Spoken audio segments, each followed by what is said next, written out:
അവിടുത്തെ അവദാനങ്ങളും അവിടുത്തെ തിരുജീവിതത്തിന്റെ നിഷ്ഠയും ചര്യയുമാണ്. അംബഹമാന് ബനേതേ ഉസ് ഉൻകെ അർശ് പേ ജോ മെഹമാൻ ഹുവേ. വല്ലാത്ത ഒരു വികാരമാണ്, വല്ലാത്ത വാക്കുകളാണ്.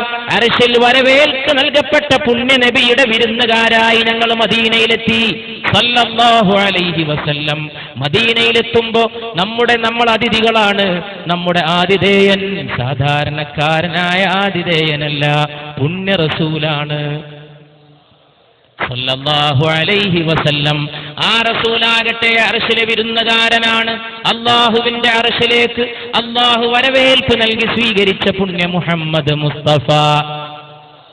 ഹം മെഹമാൻ ബനെ थे उनके अर्श पे जो मेहमान हुए क्यों न किस्मत पर हो नाज़ा जिनके आका ऐसा है. ഇത്ര വലിയ ഒരു നേതാവിന്റെ കാര്യത്തിൽ, ഇത്ര വലിയ ഒരു നായകന്റെ കാര്യത്തിൽ, ഇത്ര വലിയ ഒരു മാർഗദർശിയുടെ കാര്യത്തിൽ ആർക്കാണ് അഭിമാനം കൊള്ളാതിരിക്കുക? ദേഖ് ജിസ്കോ ജി നഹീ തർതാ ഷഹർ മദീന ऐसा है.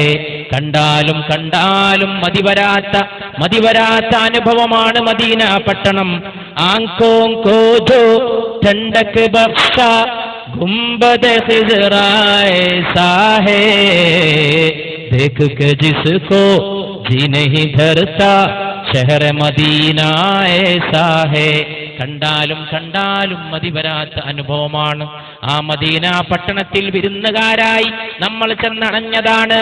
സ്വീകരിക്കാനെത്തിയ ആതിഥേയൻ പുണ്യ റസൂലാണ് മുഹമ്മദ് മുസ്തഫ സല്ലല്ലാഹു അലൈഹി വസല്ലം. ഈ ലോകത്ത് പരസ്പര ബന്ധങ്ങൾ കുറയുകയും, ഈ ലോകത്ത് ആളുകൾക്കിടയിൽ ബന്ധങ്ങളും കടപ്പാടുകളും കുറയുകയും, ധാർമ്മിക മൂല്യങ്ങൾക്ക് ക്ഷീണം പറ്റുകയും ചെയ്യുമ്പോൾ കമ്പോളത്തിന് വേണ്ടി, ഭോഗപരതയ്ക്ക് വേണ്ടി, കച്ചവടത്തിന് വേണ്ടി, വ്യാപാരപരതയ്ക്ക് വേണ്ടി, വാണിജ്യരംഗത്തിന് വേണ്ടി ജീവിത മൂല്യങ്ങളെ കൊണ്ടുപോയിട്ട് ഹോമിക്കുകയും ചെയ്യുന്ന ഈ കാലഘട്ടത്തിൽ അവിടുത്തെ ഓർമ്മ പോലും പുണ്യമാണ് സല്ലല്ലാഹു അലൈഹി വസല്ലം.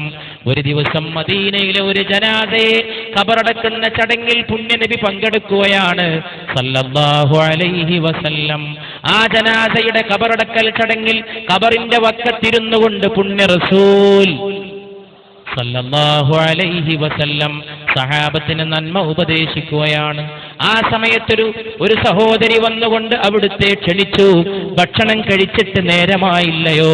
എന്റെ ക്ഷണം സ്വീകരിച്ചു വന്നാലും മുസ്തഫ സല്ലല്ലാഹു അലൈഹി വസല്ലം എന്റെ വീട്ടിലേക്ക് അണഞ്ഞാലും മുസ്തഫ സല്ലല്ലാഹു അലൈഹി വസല്ലം എന്റെ ചെറിയ ഭക്ഷണത്തിൽ പങ്കുകൊണ്ടാലും മുസ്തഫ സല്ലല്ലാഹു അലൈഹി വസല്ലം. അങ്ങനെ പുണ്യ റസൂല് ആ ക്ഷണം സ്വീകരിച്ച് വീട്ടിലേക്ക് വന്നു. ആടുമാംസം കൊണ്ടുണ്ടാക്കിയ ഭക്ഷണം വിളമ്പി വെച്ചു പുണ്യ റസൂലിന്റെ തിരുമുമ്പിൽ സല്ലല്ലാഹു അലൈഹി വസല്ലം. കൂടെ വന്നെത്തിയ സഹാബത്തിന്റെ മുമ്പിൽ എല്ലാവരും ഭക്ഷണം കഴിക്കാൻ തുടങ്ങി. ഓരോരുത്തരായിട്ട് ഭക്ഷണം കഴിച്ചു. ഭക്ഷണം കഴിച്ചുകൊണ്ട് തന്റെ കൈ ആ മാംസ കഷ്ണത്തിൽ വെച്ച നബി തന്റെ കൈ പിൻവലിക്കുന്നു സല്ലല്ലാഹു അലൈഹി വസല്ലം. അവിടുന്ന് മിണ്ടാതിരുന്നു കൊണ്ട് ആതിഥേയായ തന്റെ സഹായിയായ ആ വീട്ടുകാരിയോട് ചോദിക്കുന്നു, ഈ ആട് ഏതാടാണ്? ഇത് എവിടുന്ന് കിട്ടി നിങ്ങൾക്ക്? എങ്ങനെയാണ് ഈ ആടിനെ അറുത്തത്? എവിടെന്നാണ് ഈ ആടിനെ ലഭിച്ചത്? എങ്ങനെയാണ് ഈ സദ്യ ഒരുക്കിയത്?